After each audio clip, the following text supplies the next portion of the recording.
Maligayang pagbisita at pagbabalik po sa ating munting channel. Narito na po, ang karugtong ng ating istorya. Ika-285 na kabanata. Ang pagsasanay sa pagpigil. Huwag kayong papatay ng kahit sino, sigaw ni Alex. Sige Mr. Alex, wika ng mga Moon Maiden. Sinipa ni Celeste ang dalawang binata, at bumagsak. Si Celine, Callisto at Luna, ay sinipa rin ang iba pa.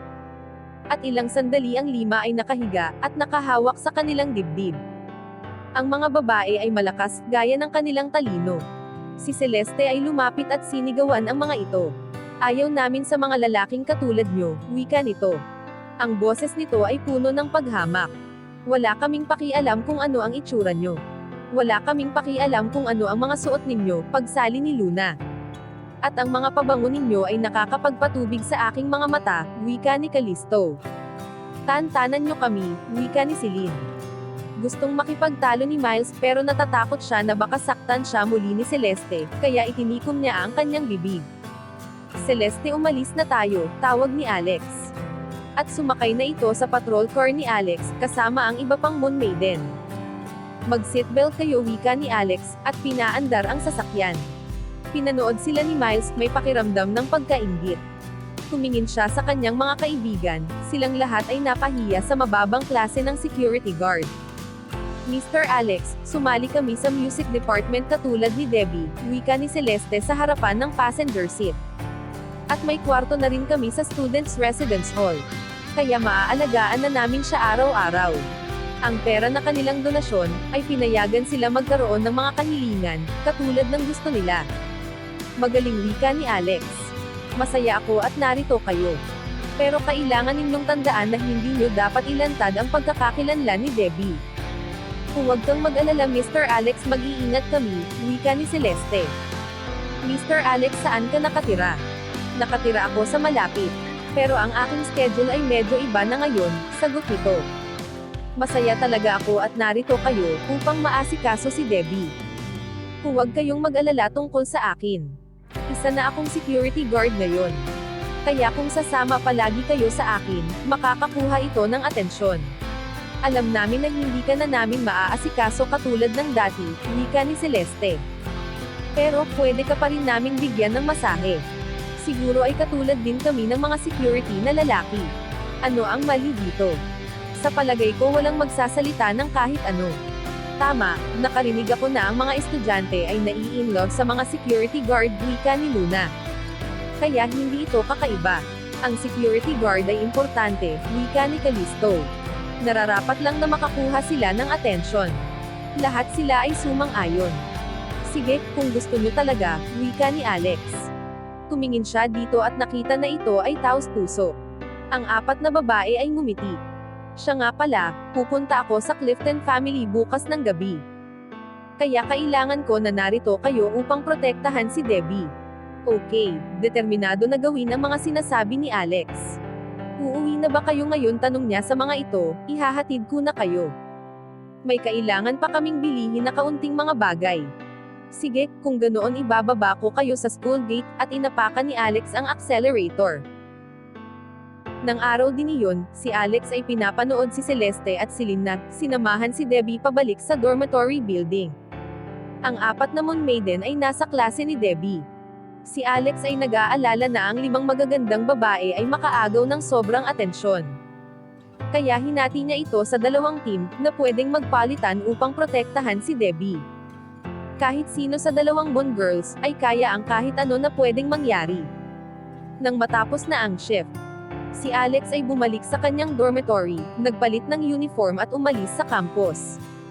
Sa labas ng university, nakita niya ang sasakyan na naghihintay sa kanya.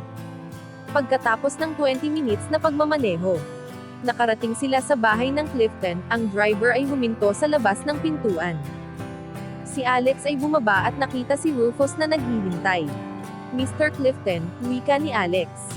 Mr. Ambrose, wika ni Rufus. Natutuwa ako at nakarating ka. Ang papa ko ay naghihintay sa iyo sa loob. Si Rufus at ang papa nito ay gustong tanungin si Alex na tulungan sila. Pero hindi nila ipinaalam ito sa ibang mga miyembro ng pamilya. Itinago niya ito, upang maprotektahan ang pagkakakilanlan ni Alex. Dahil si Alex ay pinoprotektahan si Debbie. Mas kaunting tao ang nakakaalam sa mga nangyayari, ay mas mabuti. Dito, wika ni Rufus. Binuksan nito ang pinto, para kay Alex. Si Jessup ay nakaupo sa harapan ng lamesa na puno ng pagkain. Pero nang makita nito si Alex, ito ay tumayo. Mr. Ambrose, wika nito. Maraming salamat sa pagpunta. Walang anuman, wika ni Alex, na pinanatili na magalang ang boses. Pagkatapos ng ilang simpleng palitan ng pagbati, umupo sila. Ang mga pagkain ay mukhang mainit pa, at ang lahat ay mukhang masarap. Pero napansin ni Alex na halos hindi pa ginagalaw ni Rufus at Jessup ang mga pagkain, at lumala ang kanyang pag-aalala. Mr. Clifton, nag-aalala ba kayo kay Debbie? Tanong ni Alex. Siya ay maayos ngayon. Si Jessup ay nagbigay dito ng mahinang ngiti. Medyo nag-alangan ito sandali, at pagkatapos at sinabi na nito ng direkta ang pakay. Sa totoo, Mr. Ambrose, hindi kita inimbitahan dito, upang tanungin tungkol kay Debbie, wika nito. Kailangan ko ang inyong tulong. Hindi ito inaasahan ni Alex. Ano ang kailangan mo sa akin? Tutulong ako kung kaya ko. Ang Clifton ay pamilya ni Debbie, kaya naramdaman ni Alex na may obligasyon siya na tulungan ito. Masaya ako na marinig ito, Mr. Ambrose, wika ni Jessup na nakahinga ng maluwang. Itinaas nito ang baso at nakipag-toast kay Alex. Mr. Clifton, ano ang nangyayari? Tanong ni Alex. Curious siya tungkol sa problema ng Clifton, na hindi nila kayang resolbahin. Ganito kasi, wika ni Jessup. Pero bago pa niya maipaliwanag, siya ay naabala ng vibrates ng cellphone. Dinampot ni Rufus ang cellphone at tiningnan ang numero. Pagkatapos ay tumingin kay Jessup at Alex, bago sagutin ang tawag. Nakinig ito sandali bago nagsalita. Hayaan niyo siya pumasok. Tinapos nito ang tawag, at tumingin kay Jessup. Narito na siya. Nandito na, wika ni Jessup. Humigpit ang hawak nito sa baso. Mr. Ambrose, pwede ka bang sumama sa akin, wika ni Rufus. Tumayo si Alex at sumunod kay Rufus sa study room. Pakiusap, dumito ka muna at huwag kang gagawa ng ingay, wika ni Rufus. Si Alex ay tumayo sa pintuan, at nakikinig sa mga nangyayari sa dining room. Isa sa mga taga-silbi ng Clifton ay pinangunahan si Chris, at dalawa nitong bodyguard. Si Chris ay medyo nabalisa, pero alam niya na kailangan niyang maging matapang, upang maagaw ang underworld underground. Ang taga-silbi, ay kumatok sa pinto ng dining room. Si Mr. Chris Stedman ay narito upang makita kayo, wika nito. Papasukin mo siya, wika ni Rufus na nasa loob ng kwarto. Opo, sir. Sagot ng taga-silbi. Binuksan nito ang pinto at pinapasok si Chris. Si Chris ay huminga ng malalim bago pumasok sa loob. Si Chris, sa isip ni Alex.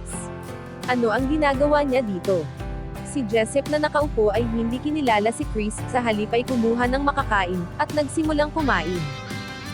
Siya ay leader ng underworld sa loob ng ilang dekada, at kahit na si Art Stedman, ay hindi katulad ng lakas nila. Kaya si Jessup ay hindi nagpakita ng paggalang sa anak nito. Ang galit ni Chris ay lumala, sa ikinilos ni Jessup. Kamusta ka, Mr. Clifton? Tanong niya. Nagpapanggap na hindi niya nakita ang pang-iinsulto.